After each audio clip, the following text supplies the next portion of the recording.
Start Q&A. First question, నీకు ఉన్న ఫ్రెండ్స్‌లో ఒక మంచి ఫ్రెండ్ గురించి చెప్పు. వాళ్ళే ఎందుకు బెస్ట్ అనుకున్నావు? వాళ్ళు లేకపోతే లైఫ్‌లో ఎలా ఫీల్ అవుతావు? నాకైతే బేసిక్‌గా ఫ్రెండ్ సర్కిల్ చాలా పెద్దది. బట్ వాళ్ళందరిలో అయితే నాకు ఇద్దరు ఫ్రెండ్స్ చాలా క్లోజ్. చాలా అంటే చాలా. నేను చాలా లోయెస్ట్ ఫేజ్‌లో ఉన్నప్పుడు నాతో ఎవ్రీ మినిట్, ఎవ్రీ సెకండ్ నాతోనే ఉన్నారు. సో, వాళ్ళనైతే నేను ఎప్పటికీ మర్చిపోలేను. అండ్ నాకు వాళ్ళిచ్చిన మెంటల్ సపోర్ట్ అంతా ఇంత కాదు. మేబీ అందరికీ ఇలాంటి ఫ్రెండ్స్ ఉండాలనైతే అనుకుంటున్నాను. అండ్ నాకైతే ఇంకా ఉన్నారు ఒక 4 ఫ్రెండ్స్. వీళ్ళిద్దరు కాకుండా చాలా అంటే చాలా క్లోజ్ నాకు కాలేజ్ డేస్ నుంచి. అండ్ వాళ్ళలో ఒకళ్ళైతే నా హార్ట్ అన్నమాట. They are like my family. So, these are చాలా అంటే చాలా ఇంపార్టెంట్ నాకు ఈ ఫ్రెండ్స్ అయితే చాలా important. These are very close to me. And వాళ్ళే ఎందుకు బెస్ట్ అనుకుంటున్నావు? ఎందుకు అంటే ఒక్కొక్క సిట్యుయేషన్‌లో ఒక్కొక్కళ్ళు నాతో ఉన్నారు. వాళ్ళు వీళ్ళని సింగిల్ ఫ్రెండ్ అయితే నేను చెప్పలేను. సో, వీళ్ళందరూ అయితే నాకు చాలా క్లోజ్. అండ్ వాళ్ళు లేకపోతే లైఫ్‌లో ఎలా ఫీల్ అవుతావు? ఏమో నాకు ఈ 6, 7 మెంబర్స్ లేకపోతే నేనసలు లైఫ్‌ని ఊహించుకోలేను. అండ్ ఎలా ఫీల్ అవుతావు అంటే కూడా నేను చెప్పలేను. హోప్ అలాంటి సిట్యుయేషన్ రాకూడదని అయితే కోరుకుంటున్నాను. నెక్స్ట్, నువ్వు అందరికి ఈజీగా ట్రస్ట్ చేస్తావు కదా! దానివల్ల నువ్వేమైనా ప్రాబ్లమ్స్ ఫేస్ చేశావా?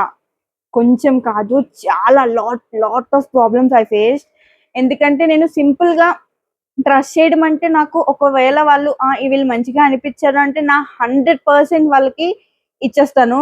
అండ్ ఒకవేళ వీళ్ళు నచ్చలేదు అంటే అట్‌లీస్ట్ జీరోలో కూడా ఒక 0% కూడా ఆళ్ళ మొహం కూడా చూడను. అలాగా చాలా మందిని ట్రస్ట్ చేసి చాలా మోసపోయాను. లైక్ చాలా పెద్ద ఇష్యూ అయ్యింది. వాళ్ళని ట్రస్ట్ చేశానంటే వాళ్ళెవరో కూడా నాకు తెలీదు. బట్ కొన్ని సార్లు మనం ట్రస్ట్ చేసిన వాళ్ళ వల్లే కాదు, ట్రస్ట్ చేయని వాళ్ళ వల్ల కూడా అసలు తెలియని వాళ్ళ వల్ల అయితే నేను చాలా సఫర్ అయిన సిట్యుయేషన్స్ చాలా ఉన్నాయి.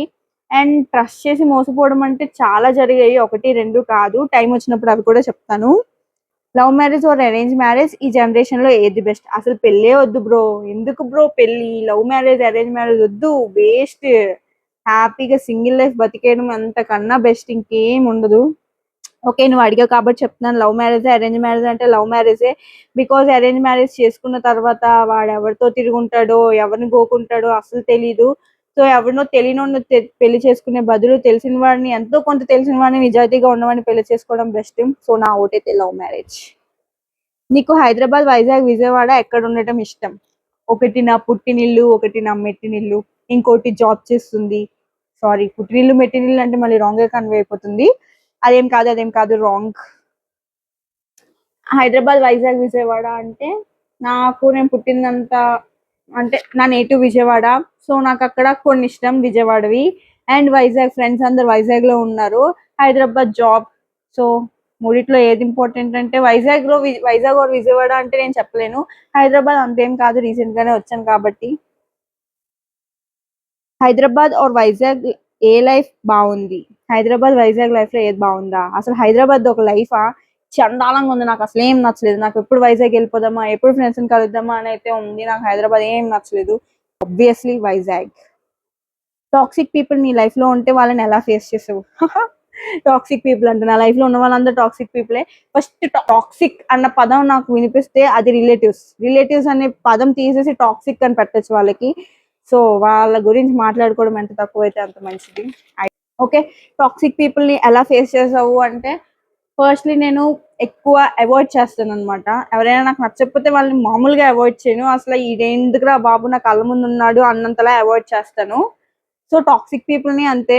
మోస్ట్‌లీ నేను చాలా వరకు పేషెన్స్‌తో వెయిట్ చేస్తాను చేంజ్ అవుతారేమో అని. ఎప్పుడైతే వాళ్ళు ఇంకా చేంజ్ అవ్వరు అని అనిపిస్తుంది, అంటే లిమిట్ క్రాస్ చేస్తారో అప్పుడైతే నేను ఎలా యాక్షన్ తీసుకోవాలో అలా తీసుకుంటాను. ఓకే. వాళ్ళు చేంజ్ అవుతారా? అవ్వరా? అది వాళ్ళిష్టం. అది మనకి అనవసరమైన విషయం. బట్ టాక్సిక్ పీపుల్ నా లైఫ్‌లో ఉంటే మాత్రం లాగిపెట్టి ఒక్కడ పీకుతా. నీ గురించి ఎవరికీ తెలియని ఒక సీక్రెట్ చెప్పు. నా గురించి ఎవరికీ తెలియని ఒక సీక్రెటా? మోస్ట్‌లీ నేను ఓపెన్ బుక్. అందరికి అన్నీ చెప్పేస్తా. ఒక్కటి కూడా దాచుకోననమాట. ఎందుకండి చిన్న లైఫ్ ఇది. చాలా చిన్నదంటే చిన్న లైఫ్. అందులో సీక్రెట్‌లు, గడ్డిగుడ్డులు అవన్నీ. సో, నేను నా క్లోజ్ అయిన వాళ్ళకైతే అన్నీ చెప్పేస్తాను. ఇంకా సీక్రెట్ తెలియనిదేముంది? నా గురించి ఎవరికీ తెలియని సీక్రెట్ ఏంటి అంటే, నేను స్కూల్‌లో చదువుతున్నప్పుడు నాకు మ్యాథ్స్‌లో డిస్ట్రిక్ట్ లెవెల్‌లో ఫస్ట్ వచ్చింది. అది ఎవరికీ చెప్పుకోలేదు. అది ఎవరికీ తెలీదు కూడా. ఎందుకంటే ఏదోలెండి, మ్యాథ్స్ కదా! ఎందుకు చెప్పుకొని వేస్ట్. దాంతో నన్ను ఇంటర్‌లో కూడా మ్యాథ్స్ తీపించారు. నేను ఇంటర్ సెకండ్ ఇయర్ ఫెయిల్ అయిపోయా మ్యాథ్స్. కానీ అది ఎవ్వరికీ చెప్పలేదు. మన ఇద్దరి బాండింగ్ చిన్నప్పుడు జరిగిన ఏదైనా ఫన్నీ ఇన్సిడెంట్ అవి అడిగిన వాడు ఎవడో తెలుసా? నా చిన్నప్పుడు స్కూల్ ఫ్రెండ్ అనమాట. అంటే మేము 3rd క్లాస్ నుంచి 10th క్లాస్ వరకు కలిసి చదువుకున్నాము. నేను చెప్పాను కదా నాకున్న క్లోజ్ ఫ్రెండ్స్ తక్కువ అని. ఆ క్లోజ్ ఫ్రెండ్స్ లో వీళ్ళు కూడా ముగ్గురు అనమాట. పవన్, వికాస్, రాకేష్. వీళ్ళు నాకు అంటే నాకు అన్నయ్యలు లేరు. అన్నయ్యలు ఉంటే ఎలా ఉంటుందో వీళ్ళు అలా అనమాట. సో చాలా అంటే చాలా క్లోజ్ వీళ్ళు ముగ్గురు. అందులో పవన్ అడిగిన క్వశ్చన్ ఇది. వాడు పంది అండి, పంది. నిజంగా ఎందుకో తెలుసా? ఎప్పుడు ఎప్పుడు నా దగ్గర అన్ని తినేసేవాడు, కొంచెం కూడా నాకు ఇవ్వడు. అన్ని అన్ని అన్ని తినేస్తాడు. అండ్ వాడికి నాకు మధ్య ఉన్న బాండింగ్ చాలా క్లోజ్. వాడికి నాకు మధ్య జరిగిన ఫన్నీ ఇన్సిడెంట్ ఏంటి అంటే, మాకు క్లాస్ లో లీడర్ పార్ట్నర్ అని పెట్టేవాళ్ళు అనమాట స్కూల్లో. అయితే ఫస్ట్ నాకే వాడు పార్ట్నర్, నేను లీడర్ అనమాట వాడికి. సో నేను బేసిక్ గా అప్పుడు చాలా సాఫ్ట్ గా ఉండేదాన్ని, అసలు కొట్టడం అలాంటివి ఏం చేసేదాన్ని కాదు. బట్ వీడిని మాత్రం కొట్టేదాన్ని, ఎందుకంటే చాలా దుబ్బుగా ఉండేవాడు అనమాట. సో వాడిని అంటే నేను ఏదో సన్నగా ఉన్నాను కాదు, వాడు కొంచెం చబ్బిగా ఉండేవాడు. వాడిని కొట్టేదాన్ని. అండ్ ఆ తర్వాత వాడికి నాకు అలాగే నేను కొడుతున్నాను లేకపోతే తిడుతున్నాను అని చెప్పేసి వాడి పార్ట్నర్ మార్చేశాడు. ఆ తర్వాత నా ఫ్రెండ్ పావనిని అయితే వాడికి ఇచ్చారు పార్ట్నర్ కింద, అది లీడర్ కింద ఇచ్చారు. అప్పుడు అది చిత్తగా బాధింది చూడండి, ఎంత హ్యాపీగా అనిపించదో తెలుసా? అది అసలు బాధుతుంటే వీడికి ఇలాగే అవ్వాలి, వీడికి ఇలాగే అవ్వాలి అని అయితే అనుకునేదాన్ని. అండ్ వాడు ఒకసారి హైదరాబాద్ వచ్చాడు. హైదరాబాద్ వచ్చి నన్ను కలిశారు. సో వాడు అప్పుడే కొత్త బ్యాగ్ కొనుక్కున్నాడు. ఆ బ్యాగ్ నాకు నచ్చి నేనైతే తీసేసుకున్నాను. పాపం, మళ్ళీ ఈసారి హైదరాబాద్ వచ్చినప్పుడు ఒక మంచి బ్యాగ్ తీసుకుంటా, ఓకేనా? అండ్ నీ పెళ్ళి ఎప్పుడు? నా పెళ్ళి. ఈ క్వశ్చన్ అడిగింది ఎవడో తెలుసా? రాకేష్. ఈ ముగ్గురు గురించి చెప్పాను కదా, అందులో ఒకడనమాట. వీడు ఎప్పుడు ఏదైనా ఒక క్వశ్చన్ అడగరా అంటే పిచ్చి పిచ్చి క్వశ్చన్లు వేస్తాడు. కాకపోతే వీడు ఉన్న దగ్గర అలా నవ్వుతూనే ఉంటాం. నిజంగా చాలా అంటే చాలా కామెడీగా మాట్లాడతాడు ప్రతిదీ. నేను ఫస్ట్ వాడిని అడిగాను, అరే ఏదైనా క్వశ్చన్ అడిగిరా, నేను దాని మీద వీడియో చేస్తాను ఎలా అంటే, నువ్వు ఎప్పుడు వీడియోస్ ఆపేస్తావో చెప్పవా ప్లీజ్ అని అడుగుతున్నాడు. వాడు సీరియస్ గా అన్నాడు జోక్ గా అన్నాడు నాకు తెలియదు, కానీ నేనైతే జోక్ గానే తీసుకున్నాను. అండ్ నెక్స్ట్ క్వశ్చన్, నీ పెళ్ళి ఎప్పుడు అంట. చేసుకుంటాను లేరా, ఎందుకు కంగారు, ఫస్ట్ మీరు చేసుకున్న ఆడబడుచు కట్నం మీద నాకు ఇచ్చేస్తే నేను చేసుకుంటాను ఆ డబ్బులతో. అండ్ అమ్మాయిని పడేయడానికి టిప్స్ చెప్పు అంట. ఇది నా ఫ్రెండ్ అంటే పిల్ల బచ్చ అడిగాడు అనమాట. అమ్మాయిని పడేయడానికి టిప్స్ అంట. పిల్ల బచ్చ నీకు ఎందుకు అమ్మాయిలు చెప్పు, కామ్ గా ఉండి చదువుకుని మంచిగా ఉద్యోగం చేసుకోకుండా. సర్లే ఏదో టిప్స్ చెప్తాను.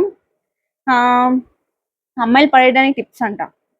బేసిక్ గా అమ్మాయిలు దేనికి పడిపోతారు? కామెంట్ చేయండి దీనికి. అండ్ వీడియోస్ చేస్తున్నావు కదా ఇంట్లో ఏమనరా? నా వీడియోస్ మా డాడీ నా యూట్యూబ్ ఛానల్ టీవీలో పెట్టుకుని మరీ చూస్తున్నారు, ఇంకేమంటారు? బేసిక్గా నేను డిగ్రీ సెకండ్ ఇయర్ లో ఉన్నప్పుడు యూట్యూబ్ ఛానల్ స్టార్ట్ చేయాలని అయితే అనుకున్నాను. బట్ అప్పటి నుండి డిలీట్ చేస్తూ అప్పుడప్పుడు ఒక్కొక్క వీడియో అప్లోడ్ చేసేదాన్ని. అలా ఇంకా డిలే అయిపోతూ ఇప్పుడు వరకు తీసుకుని వచ్చాను అనమాట. సో మా డాడీ అయితే ఫుల్ సపోర్ట్ నాకు. అప్పట్లో స్టార్టింగ్ లో ఎందుకు వద్దు అది ఇది అని చెప్పాను. నేను మా కజిన్స్ తో చెప్పినప్పుడు మా ఫ్యామిలీలో ఎవరు ఎలాంటివి చేయరు, ఎందుకు నీకు అవసరమా అది ఇది అని చెప్పి అన్నారు. బట్ మా డాడీ తర్వాత ఓకే అని కొన్ని ఇయర్స్ ఆపేసాను నేను కూడా. తర్వాత నేను రియలైజ్ అయ్యాను, ఎవరో చెప్పిందో మనం ఎందుకు వినాలి, వాళ్ళకి నచ్చింది వాళ్ళు చేసుకుంటున్నప్పుడు మన పని మనం చేసుకోవాలి, మనకు నచ్చింది మనం చేసుకోవాలి. సో నేను మా డాడీకి మా మమ్మీకి చెప్పేలా చేద్దాం అనుకుంటున్నాను అని. మా డాడీ అయితే ఫుల్ సపోర్ట్ ఇచ్చేవాళ్ళు. అండ్ మా మమ్మీ అప్పుడప్పుడు ఎందుకు వాళ్ళు చూస్తారు వీళ్ళు చూస్తారు వద్దులే అని చెప్పేవాళ్ళు, కానీ మా డాడీ అలా కాదు, ఎవరు చూసినా పర్లేదు నువ్వు చేయాలనుకున్నది చేయని చెప్తే ఫుల్ సపోర్ట్ ఇస్తారు. సో ఏమంటారు బేసిక్ గా. అండ్ ఇంట్రోవర్ట్ లాగా కామ్ గా ఉండేదాన్ని, ఇప్పుడు ఎలా ఇంత చేంజ్ నీలో నాకు కూడా తెలీదు. నేను ఇంట్రోవర్ట్ లా కామ్ గా, నేను ఎప్పుడూ ఎక్స్ట్రోవర్టే. బట్ అక్కడ ఉన్న సిచ్యువేషన్స్ అంటే నేను ఇంట్లో కొన్ని రిలేటివ్స్ అది ఒకరి గురించి ఒకరు చెప్పుకోవడం ఇలా చేసినప్పుడు, అమ్మో నేను ఇలా ఉంటే వీళ్ళు కూడా నా గురించి కూడా ఇలాగే చెప్పుకుంటారేమో అని ఒక భయంతో నేను కామ్ గా ఉండేదాన్ని అంతే. బట్ నేను ఎప్పుడు ఇంట్రోవర్ట్ అయితే కాదు, నేను ఫుల్ ఎక్స్ట్రోవర్ట్. అస్సలు ఒక్క నిమిషం అంటే నాకు బాగా క్లోజ్ అయిన వాళ్ళకి తెలుసు, ఒక్క నిమిషం కూడా నేను కామ్ గా ఉండను. సో అలాగా ఇప్పుడు వాళ్ళ నుంచి అంటే ఏమనుకుంటే మనకి ఎందుకులే, ఏదేదో ఒకటి ఏం చేసినా అనుకుంటూనే ఉంటారు కదా అన్న ఎప్పుడైతే నేను రియలైజ్ అయ్యానో ఆ విషయంలో, అప్పటి నుంచి నేను బయటకు మాట్లాడడం మొదలు పెట్టాను. అంటే నా ఇంట్రోవర్ట్ లోపల మాట్లాడుకునే నేను ఎక్స్ట్రోవర్ట్ లాగా బయటకు మాట్లాడుతున్నాను. అంతే చేంజ్. అప్పట్లో అంత కోపంగా ఉండేదాన్ని, ఇప్పుడు ఎలా చేంజ్ అయ్యావు? ఇది చాలా పెద్ద క్వశ్చన్. ఎందుకంటే నేను అప్పట్లో చాలా కోపంగా కాదు, కొంచెం సీరియస్ ఫేస్ పెట్టి ఉండేదాన్ని. అంటే నాకు నచ్చిన విషయాలు ఏమైనా జరిగితే నేను బేసిక్ గా సీరియస్ గా ఫేస్ పెట్టేస్తాను, అది నా ఫేస్ లో తెలిసిపోతుంది, అదేంటో తెలీదు. అండ్ అప్పట్లో అంటే మా మమ్మీ మా డాడీ కొంచెం అందరికీ తెలుసు. సో అక్కడ ఉన్నప్పుడు నేను వాళ్ళ కూతురునని చెప్పి ఎవ్వరికి తెలియదు అనమాట అసలు. మా తమ్ముడు మళ్ళీ అందరికీ తెలుసు. బట్ నేను ఇండివిజువల్ గా తెలుసు కానీ వాళ్ళ కూతుర్ని అని చెప్పి అయితే తెలియదు ఎవరికి. ఒక దగ్గరికి వెళ్ళినప్పుడు మా మమ్మీని అంటే నేను ఎప్పుడైతే మా మమ్మీ ఇప్పుడు డిగ్రీ 1 ఇయర్ బ్యాక్ నుంచి కొంచెం నేను మా మమ్మీతో అది బయటకి వెళ్ళడం అందరూ చూడడం అది అవుతుంది. సో అప్పటి నుంచి అందరూ అడుగుతున్నారు మీ అమ్మాయా మీ అమ్మాయా అని చెప్పి. మా మమ్మీ అవునని చెప్పినప్పుడు ఎందుకు మీ అమ్మాయి ఎప్పుడు సీరియస్ గా ఉంటుంది, ఏమైనా అయ్యిందా, అసలు నవ్వదా, మేము ఇప్పటి వరకు చిన్నప్పటి నుంచి ఒకసారి కూడా నవ్వడం చూడలేదు అని చెప్పి మా మమ్మీకి తిరిగి కంప్లైంట్ చేస్తున్నారంట. సో మా మమ్మీ చెప్తున్నారు కొంచెం సీరియస్ మొహం తీసి నవ్వు నవ్వు నవ్వు అని చెప్పి, అందుకని నవ్వుతున్నాను అంతే. అదేం కాదు ఊరికే చెప్తున్నా. అలా ఏం కాదు. అప్పట్లో నేను అన్ని నాలో నేను అంటే ఎవరికి చెప్పుకోకుండా నాలో నేను దాచేసుకుని చాలా సీరియస్ గా బయటగా ఫేస్ పెట్టి అలా ఉండేదాన్ని. కొన్ని విషయాలు నచ్చవు కదా, ఆ నచ్చని కూడా నేను ఎవరితో షేర్ చేసుకునేదాన్ని కదా, కామ్ గా అలా ఉండిపోయేదాన్ని. బట్ ఇప్పుడే రియలైజ్ అవుతున్నాను ఏది మనలో మనం ఉంచుకోకూడదు, ఏదైనా ఎక్కడిదక్కడ దులిపేసుకుంటే అక్కడితో క్లియర్ అయిపోతుంది, అది ఏదైనా అవ్వచ్చు అని చెప్పి. సో అంతే, అక్కడితో క్లియర్ అయిపోతుంది కాబట్టి నేను మళ్ళీ హ్యాపీగా నవ్వగలుగుతున్నాను. ఇంకా రౌడీ లాగానే అందరితో గొడవ పడుతున్నావా? నేను బేసిక్‌గా ఎవరితో గొడవ పడను. బట్ అందరూ ఇలానే అడుగుతారు. ఈ క్వెషన్ నాకు ముగ్గురు అడిగారు సేమ్ క్వెషన్. నేను కావాలని అయితే ఎవరితో గొడవ పడను. బట్ వాళ్ళు చేసే పని రాంగ్ అయితే మాత్రం ఖచ్చితంగా గొడవ పడతాను. అటువైపు ఎవడున్నాడని కూడా నేను ఆలోచించను. అది ఎవరైనా అవ్వచ్చు. తప్పు ఎప్పుడు తప్పే అవుతుంది. సో అంతే, అది నచ్చలేనప్పుడు గొడవ పడతాను. బేసిక్‌గా ఆళ్ళు నాకే చెయ్యాలి అని లేదు. ఎవరికైనా సరే రాంగ్ అవుతుంది అంటే నేను ఎళ్లి ఫైట్ చేసేస్తాను. కాలేజ్‌లో కూడా అలానే చాలా గొడవలు పడ్డాను. అండ్ వీడియోస్ కి ఎక్కువ వ్యూస్ రావడం లేదు కదా, ఎందుకంత కష్టపడుతున్నావు? నేను బేసిక్ గా నా యూట్యూబ్ ఛానల్ ని ఒక బిజినెస్ లా కన్సిడర్ చేశాను. ఫస్ట్ మనం ఏదైనా బిజినెస్ స్టార్ట్ చేసినప్పుడు ఫస్ట్ డేనే అందరూ వచ్చి కొనుక్కోవాలి, మనం ఫేమస్ అయిపోవాలి అంటే అవ్వదు. కొంచెం కష్టపడాలి. కష్టపడితేనే దాని రిజల్ట్ బాగుంటుంది అని నేను నమ్ముతాను. బేసిక్ గా మా డాడీ ఒక్కటే నమ్ముతారు, ఎంత బ్యాడ్ చేసిన వాళ్ళైనా సరే వాళ్ళు అనుభవిస్తారు. మనం ఎప్పుడు బ్యాడ్ చేయనంత వరకు మనం ఎలాంటి బాధ పడక్కర్లేదు, మంచి వాళ్ళకి ఎప్పుడు మంచి జరుగుతుంది అని చెప్తారు. సో నేనైతే అదే నమ్ముతాను. ఇంత హార్డ్ వర్క్ అంటే job, MA studies, next YouTube కొంచెం కష్టంగా ఉంది మొత్తం అంతా డీల్ చేయడానికి. బట్ ఓకే, ఇది నా ప్యాషన్. నా యూట్యూబ్ అనేది నేను డిగ్రీ సెకండ్ ఇయర్ లో స్టార్ట్ చేయాలనుకున్నా. ఇప్పటికీ ఒక ఆల్మోస్ట్ 5 years అయిపోతుంది. లేదు ఇప్పటికైనా స్టార్ట్ చేయాలి, ఎందుకు వదిలేసుకోవాలి, లైఫ్ లో రిగ్రెట్ ఫీల్ అవ్వకూడదు. నాకు ఏదైనా నేను రిగ్రెట్ ఫీల్ అవ్వకుండా ఉండడానికి నేను ఏదైనా చేస్తాను. సో అలా రిగ్రెట్ ఫీల్ అవ్వకూడదు అని చెప్పి నేనైతే కంటిన్యూ చేస్తున్నాను. వ్యూస్ రావడం లేదు అంటే వస్తాయి, మెల్లిగా వస్తాయి.